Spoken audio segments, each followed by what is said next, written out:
297 রানের বিশাল টার্গেটে শুরুতেই উইকেট হারায় ওয়েস্ট ইন্ডিজ। ওপেনার আলিক আথেনেস আউট 21 বলে 15 রানে।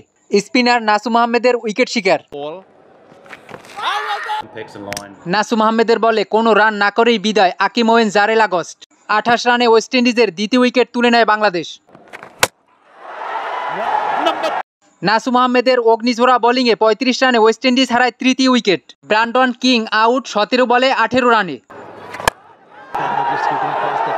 পাওয়ার প্লের 10 ওভার শেষে ওয়েস্ট ইন্ডিজের সংগ্রহ 3 উইকেটে 39 রান।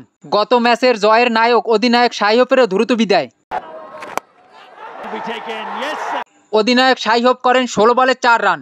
টাইগারদের বোলিং তোপে 46 রানে 4 উইকেট হারিয়ে চরম ব্যাকফুটে ওয়েস্ট ইন্ডিজ। 19 ওভারে রিশাদ হোসেনের জোড়া উইকেট শিকার। শেরফেন রাদারফোর্ড 16 বলে 12 ও রোস্টান শেষ আউট 3 বলে 0। দলীয় 67 রানে সফরকারীদের ষষ্ঠ উইকেট তুলে নেয় বাংলাদেশ। ম্যাচে চালকের আসনে বাংলাদেশ। কিসি কার্টিও ইনিংস লম্বা করতে পারেনি। কিসি কার্টি আউট 45 বলে 15 রানে। 67 রানে ক্যারিবিয়ানদের সপ্তম উইকেটের পতন। টাইগার স্পিনারদের ঘূর্ণি বলে ওয়েস্ট ইন্ডিজ স্কোরবোর্ডে 17 রান তুলতেই হারায় নবম উইকেট। 31.1 ওভারে ওয়েস্ট ইন্ডিজ অল আউট 117 রানে। এতে বাংলাদেশ জয় পায় 179 রানের বিশাল ব্যবধানে।